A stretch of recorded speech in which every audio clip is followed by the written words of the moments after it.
नमस्कार दोस्तों, आप सभी का स्वागत है सीके यूनिक एग्जाम ट्रिक्स में। दोस्तों आज के इस वीडियो में हम देखने वाले हैं यूपी का नोटिफिकेशन देखेंगे जो कि चकबंदी विभाग से संबंधित है। और आप जैसा जानते हैं या नहीं जानते जान लीजिएगी, चकबंदी विभाग में वैकेंसी निकल आई है जिसमें चकबंदी अधिकारी के साथ साथ और कई पोस्ट हैं। जैसे हम और अदर पोस्ट की बात करें तो यहाँ पे है असिस्टेंट चकबंदी अधिकारी, supply inspector, district information officer, राजस्व निरीक्षक, marketing inspector, forest inspector, executive officer, ये सारे पद इसमें हैं। और इसके विषय में हम देखेंगे कि क्या इम्पोर्टेंट है। फॉर्म भरने से पहले जानना ये चीज़ ज़रूरी होती है। तो आइए आपको हम रूबरू कराते हैं जो इम्पोर्टेंट फैक्ट हैं। देखिए यहाँ पे ऑनलाइन आवेदन रजिस्ट्रेशन प्रारंभ होने की जो तिथि है वो है 30/1/2019, यानी कि 30 जनवरी से इसमें आप आवेदन कर सकते हैं, है ना। उसके बाद फीस जमा करने की बात करें तो सेम डेट है। आवेदन शुल्क जमा करना प्रारंभ होने की तिथि वही है, यानी कि जिस तारीख से आप आवेदन करने के लिए मतलब ये वेबसाइट चालू हो जाएगी उसी तारीख को फीस भी जमा कर सकते हैं, यानी सारी चीज़ें एक ही साथ कर सकते हैं। फिर है परीक्षा हेतु रजिस्ट्रेशन ऑनलाइन आवेदन सबमिट करने की अंतिम तिथि की बात करें तो 19/2/2019 है, यानी 19 फरवरी है। देखिए होता क्या है कि बहुत से लोग गलती करते हैं, अभी भरेंगे कल भरेंगे, इस तरह करते करते उनका क्या होता है वो फॉर्म से चूक जाते हैं, यानी कि फॉर्म भर ही नहीं पाते। तो 19 फरवरी इसकी लास्ट डेट है, लेकिन आप लास्ट डेट का वेट ना करके जब स्टार्ट होता है तो 2-4 दिन आप देख सकते हैं, उसके बाद आप इसको कंप्लीट कर दीजिए, ठीक है। डिले करने का कोई मतलब नहीं होता अगर भरना है तो। चलिए फिर क्या है, आवेदन में संशोधन की अंतिम तिथि है 26 फरवरी 2019 है। तो ये जो है कि इम्पॉर्टेंट डेट्स हैं फॉर्म से रिलेटेड, यानी कि स्टार्ट होगा 30 जनवरी को और लास्ट डेट है 19 फरवरी है। उसके बाद फिर संशोधन करने का मौका दिया जाएगा जो कि 26 फरवरी है लास्ट डेट संशोधन की, है ना। संशोधन यहाँ तक कर पाएंगे, उसके बाद आप नहीं कर पाएंगे। देखिए विशेष में क्या है, उपरोक्त विज्ञापन के सापेक्ष आवेदन फीस व जमा करने की अंतिम तिथि 19/2/2019 तक है। तो वही चीज़ें हैं। चलिए इसके विषय में हम अब यहाँ पे डिस्कस नहीं करते चूँकि इसको मैंने बता दिया शॉर्टकट में। फिर जो इम्पोर्टेंट फैक्ट है उस पर हम देखते हैं। अब देखिए यहाँ पे जैसे कि हम पद की बात करें तो पद में यहाँ पे सहायक चकबंदी अधिकारी है ना। फिर उसके बाद सहायक आयतीकरण अधिकारी के 94 पद हैं।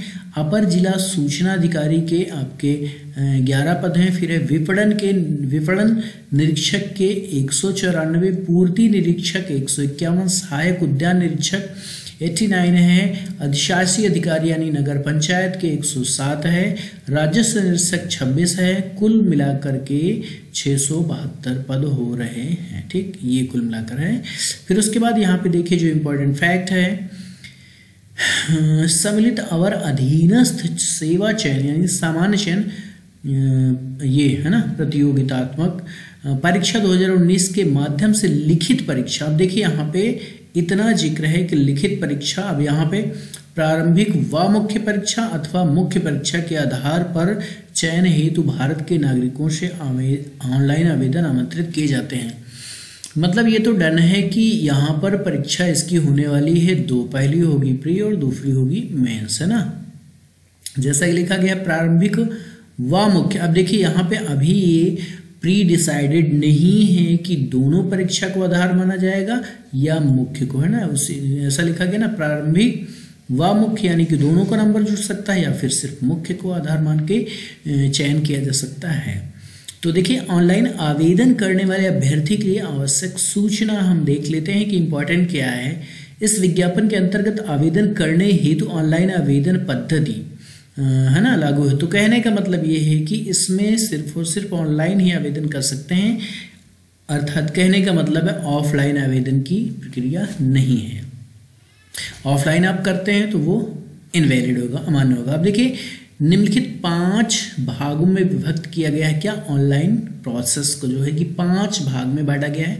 पहला पार्ट है कैंडिडेट रजिस्ट्रेशन, सबसे पहला रजिस्ट्रेशन होगा, उसके बाद है फोटो तथा हस्ताक्षर अपलोड करना होगा, फिर उसके बाद थर्ड है फॉर्म के शेष विवरण का भरा जाना, है ना, जो भी मतलब अदर इम्पोर्टेंट इंफॉर्मेशन है वो आपको फिल करना होगा, फिर है फीस का भुगतान तथा एप्लीकेशन फॉर्म सबमिशन करना है ना, फीस का भुगतान तथा एप्लीकेशन फॉर्म सबमिशन। जब आप फीस का भुगतान कर देंगे तो फॉर्म भी फाइनली आपको सबमिट करना रहेगा।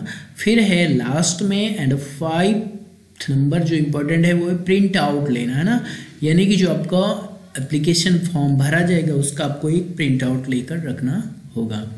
नोट में देखिए, अभ्यर्थी आवेदन पत्र भरने के लिए उपरोक्त वर्णित समस्त प्रक्रियाएं एक ही बार में पूर्ण कर सकते हैं। ठीक है, कहने का मतलब है आप एक ही बार में ये सारी प्रक्रिया अर्थात अपना फॉर्म कंप्लीट कर सकते हैं। मतलब जैसे ये नहीं है कि पहले आप रजिस्ट्रेशन करिए फिर दूसरे दिन, है ना, ये लाइक दैट नहीं, आप एक ही समय में ये अपना फॉर्म कंप्लीट कर सकते हैं कुल मिलाकर। ठीक, तो अब आइए जो भी इम्पोर्टेंट फैक्ट हैं उनसे मैं आपको रूबरू कराता हूँ, परिचित कराता हूँ जो इम्पोर्टेंट है, बाकी चीज़ें तो सब पता ही चल जाती हैं। देखिए ये सब चीज़ें वही हैं। कैंडिडेट रजिस्ट्रेशन, इस भाग में अभ्यर्थी को अपना संबंधित आवश्यक सूचना भरना होगा। प्रत्येक फील्ड के लिए सूचना भरने हेतु स्पष्ट निर्देश दिए गए। अभ्यर्थी इन निर्देशों को सावधानी पूर्वक पढ़ लें तथा उसी के अनुसार आवेदन पत्र भरें। तो ये चीज़ें तो वही हैं, है ना, जो इम्पोर्टेंट है। फिलहाल इन चीज़ों में गलती केसेस नहीं होती ज़्यादातर तो।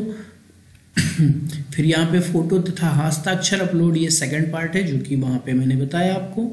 तो इन चीज़ों के विषय में फिलहाल ज़्यादा देखने की ज़रूरत नहीं है, ये सब तो सही रहती हैं। अब देखिए यहाँ पे जो इम्पोर्टेंट हाईलाइटेड है उस पॉइंट को मैं देखता हूँ यहाँ पे। यदि अभ्यर्थी ने रजिस्ट्रेशन के समय अपनी कैटेगरी गलत भर दी है, ठीक है, जैसे सपोज दैट कोई जनरल का है, उससे बाई मिस्टेक, है ना, जैसे कि चूंकि अभ्यर्थी जितने होते हैं स्वयं तो फॉर्म भरते नहीं, सभी भरवाते हैं, या बाई द वे किसी से मिस्टेक हो गया, भरने वाले से हो गया, कैटेगरी चूज कर ली, जैसे किसी की SC है उसने बैकवर्ड कर लिया, बैकवर्ड है ना, कुछ भी है। बाय द वे कहने का मतलब ये है कि कैटेगरी अपने आपने गलत भर दी है, तो इस स्थिति में अभ्यर्थी शुल्क जमा करने से पहले अपनी कैटेगरी में बदलाव कर सकता है, ये राहत है। इसके उपरांत ही अभ्यर्थी निर्धारित शुल्क भुगतान करेगा। शुल्क जमा करने के उपरांत अपनी कैटेगरी में चेंज नहीं कर सकते आप, ठीक है। तो मिस्टेक हो जाती है कैटेगरी में, तो उसको before submitting your fee you can change it, है ना, मतलब आप बदल सकते हैं। चलिए आगे बढ़ते हैं। तो ये सब चीज़ें तो हैं जो मतलब ये गलत नहीं होगा आपसे। चलिए यहाँ पे एक इम्पोर्टेंट पॉइंट ये है, शुल्क भुगतान के उपरांत अभ्यर्थी अपनी कैटेगरी में बदलाव नहीं कर सकता। तो यही फैक्ट है जो कि आप पहले अभी देखे हैं जस्ट। फिर विशेष में देखिए अभ्यर्थियों के लिए यह ध्यान देने योग्य बात है, देखिए ये इम्पोर्टेंट है, इस पर ध्यान दीजिए कि निर्धारित शुल्क का भुगतान credit card, debit card, internet banking या SBI के चालान के माध्यम से किया जा सकता है। अन्य किसी माध्यम से निर्धारित शुल्क का भुगतान नहीं किया जा सकता। अभ्यर्थियों का आवेदन तब तक अधूरा रहेगा जब तक कि उनके द्वारा शुल्क भुगतान की कार्यवाही पूर्ण नहीं की जाती। जब तक फीस सबमिट नहीं होगी तब तक तो आवेदन आपका अनकम्प्लीट रहेगा ही रहेगा, ठीक। फिर है, अब देखिए यहाँ पे आवेदन शुल्क की बात कर लेते हैं। आवेदन शुल्क क्या है, तो देखिए जो अनारक्षित यानी कि जिन्हें हम सामान्य कैटेगरी बोलते हैं उनकी फीस की बात करें तो यहाँ पर जो फीस है 225 रुपये रखी गई है, ठीक है। जनरल की फीस 225 है, अन्य पिछड़ा वर्ग की भी फीस 225 है। अनुसूचित जाति की बात करें तो अनुसूचित जाति की फीस है, अनुसूचित जाति और है ना SC ST दोनों की बात कर लेते हैं तो SC और ST है ना, SC ST की फीस है 105 रुपये और विकलांगों की फीस जो रखी गई है सिर्फ और सिर्फ 25 रुपीज़ रखी गई है। तो ये तो आपकी हो गई जानकारी फीस रिलेटेड की किसको कितनी फीस देनी है। अब देखिए नोट में यहाँ पे स्वतंत्रता संग्राम सेनानी के आश्रित भूतपूर्व सैनिकों महिला अभ्यर्थियों को क्रमांक से 1 से 4 तक उल्लिखित उनकी मूल श्रेणी के अनुसार शुल्क देय होगा, ठीक है। तो चलिए अब यहाँ पे 5वां नंबर जो था कि फॉर्म का प्रिंट आउट लेना, तो ये तो आप जानते हैं कि फाइनली आपको प्रिंट आउट लेना है। तो दोस्तों मैं आपको बता दूं कि आप इस चैनल पे नए हैं तो इस चैनल को सब्सक्राइब कर सकते हैं और अपनी तैयारी को अच्छे से करने के लिए आप हमारी वीडियोस को देख सकते हैं। मैंने जीएस की वीडियोस डाली है, हिंदी की वीडियोस डाली है, आपको पसंद आए तो इस चैनल पे आप बने रह सकते हैं, क्योंकि यहाँ पे आपको मैं ऑथेंटिक मैटर प्रोवाइड कराता हूँ और ऐसे मतलब पढ़ाता हूँ जिससे कि आपको सारी चीज़ें याद हो जाएं। ठीक है, तो आप देख सकते हैं एक बार जाके हमारी वीडियोस जो भी मैंने जीएस की बनाई है या अदर बनाई है, तो उसके बाद ही आप बने रह सकते हैं हमारे साथ। चलिए आगे देखते हैं क्या इंपॉर्टेंट है। तो देखिए उसके बाद है नोट, अभ्यर्थी कृपया ऑनलाइन आवेदन प्रक्रिया के समस्त भागों का अनुपालन निर्धारित तिथि तक अवश्य सुनिश्चित कर लें। यानी कि जैसा कि मैंने स्टार्टिंग में बताया कि वेट आप मत करिए, ठीक है, समय रहते आप कंप्लीट करिए। नंबर 2 पे आवेदन पत्र में संशोधन। देखिए यहाँ पे क्या है कि आपको आवेदन, देखिए यहाँ पे आवेदन पत्र में आपको संशोधन का मौका दिया जाएगा। ठीक है, अभ्यर्थी अंतिम रूप से आवेदन सबमिट करने के बाद केवल एक बार, ओनली वन टाइम आप अपने आवेदन में संशोधन कर सकते हैं, उसके बाद संशोधन का मौका नहीं दिया जाएगा। चलिए ये तो हो गई, संशोधन कर सकते हैं कि नहीं, तो आप कर सकते हैं। अब देखिए ये तो वही चीज़ है कि अभ्यर्थी केवल एक बार ही अपना फॉर्म संशोधित कर सकता है, जैसा कि आप पहले भी देख चुके हैं। फिर यहाँ पे क्या है, आवेदन पत्र में संशोधन विज्ञापन की तिथि के 26, ये भी आपको स्टार्टिंग में बताया जा चुका है।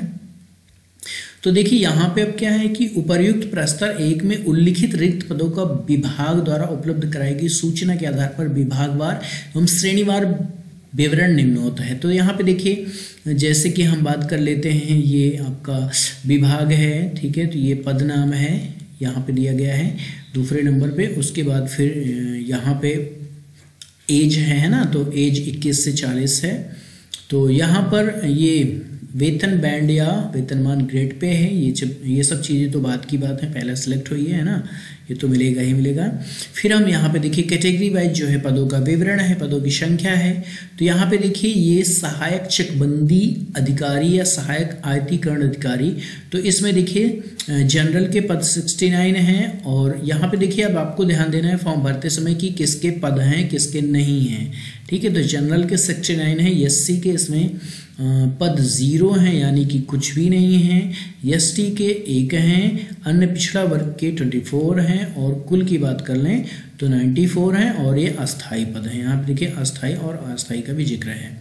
फिर उसके बाद हम बात करते हैं आगे, तो यहाँ पर विपणन निरीक्षक है ना, तो इसके जो है कि 99 हैं पहले वर्ग में यानी जनरल में, फिर एससी में 40 हैं, फिर है आपका ये क्या था, एसटी था ना, हाँ एसटी में इतने हैं। और उसके बाद किसका नंबर था, आई थिंक पिछड़ा वर्ग का था ना, तो पिछड़ा वर्ग है, इसके हैं 52 पद टोटल, ये आपके हो गए 194।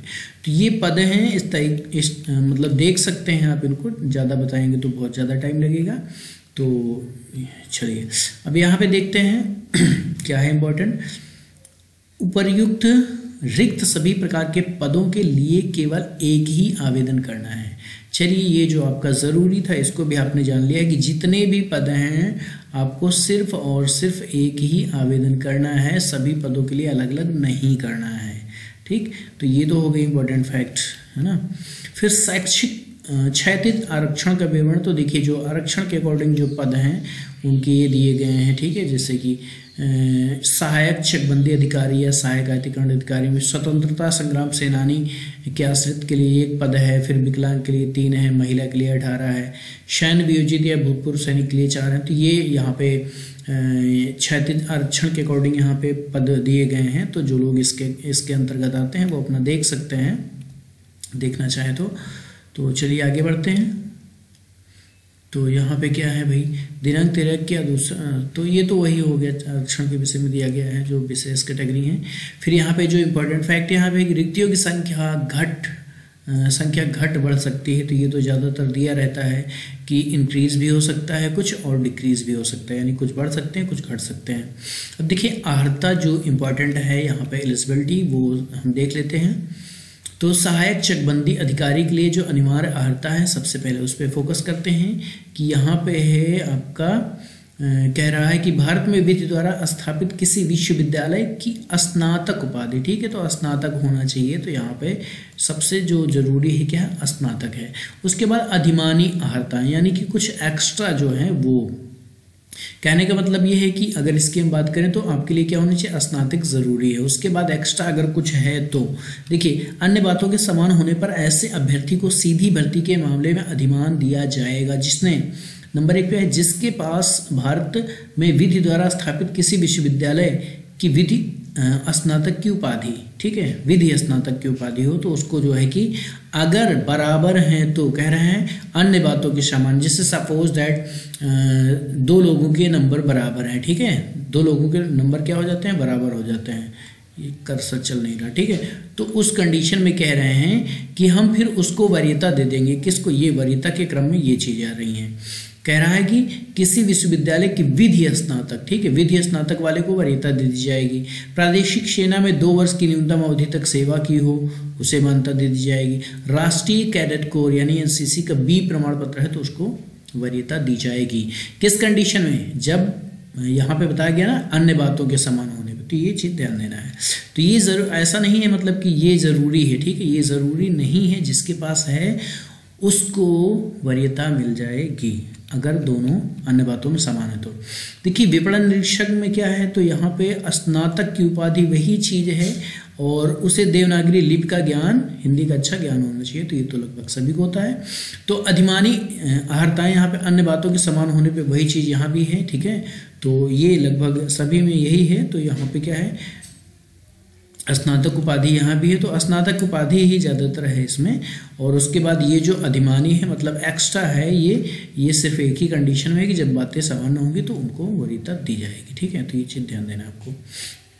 चलिए यहाँ पे सब वही है, कुछ खास नहीं है, तो मतलब जो सब में है वही है, तो यहाँ भी स्नातक उपाधि है, आप देख सकते हैं, ठीक है। और इस पद में अनिवार्य अर्हताएं, भारत में मान्यता प्राप्त विश्वविद्यालय स्नातक उपाधि, तो वही चीज़ है। अब यहाँ पे देखिए इसमें है और सभी में नहीं है डोएक का जिक्र, इसमें है नगर पंचायत में है, अधिशासी अधिकारी में है नगर पंचायत में, परंतु सीधी भर्ती द्वारा नियुक्त कार्मिकों का उक्त पद पर अस्थायीकरण तभी किया जाएगा जब संबंधित कार्मिक द्वारा डोएक सोसाइटी द्वारा ओ स्तर का डिप्लोमा प्राप्त कर लिया जाएगा, है ना। अब लिया जाएगा का मतलब हो सकता है बाद में करना हो, तो ये चीज़ इसके संबंध में फिलहाल दिया गया है ना, नगर पंचायत वाले के संबंध में। उसके बाद अधिमानी में तो ये आपका हाई है जो अभी तक आप देखते आ रहे हैं ऊपर भी। तो यहाँ पर राजस्व निरीक्षक की बात करें तो यहाँ पे क्या है ना, अनिवार्य अर्थात नगर विकास अनुभाग 4 उत्तर प्रदेश शासन संख्या ये के अनुसार कॉमर्स अथवा अर्थशास्त्र में। तो देखिए राजस्व निरीक्षक की बात करें तो इसमें कौन भर सकते हैं फॉर्म, कॉमर्स अथवा अर्थशास्त्र की उपाधि वाले भर सकते हैं, स्नातक उपाधि, ठीक है। तो इसमें बीए वाले भर नहीं सकते, ये चीज़ आपको ध्यान देना है। किसमें, राजस्व निरीक्षक में, क्योंकि यहाँ पे अनिवार्य अर्हता में दिया गया है ना कि ये है ना कॉमर्स अथवा अर्थशास्त्र में स्नातक उपाधि। अधिमानी तो ये तो एक्स्ट्रा की बात कर रहा है, तो वही चीज़ें हैं। तो अब देखिए आयु सीमा की बात करें तो आयु सीमा का जो गणना होगा 1 जुलाई 2019 के अनुसार दिया गया है, ठीक है। और क्या है 18 से 40 वर्ष, ये आप पहले देख चुके हैं। तो यहाँ पर जो इम्पोर्टेंट था वो तो लगभग हो चुका है। तो यहाँ पे 21 वर्ष क्या दिया गया अभी, 21 वर्ष की आयु प्राप्त कर ली हो, तो यहाँ पे क्या है भाई पता कर। चलिए ये तो लगभग बात की बातें हैं, फिलहाल जो है इम्पोर्टेंट वो मैंने बताया आपको।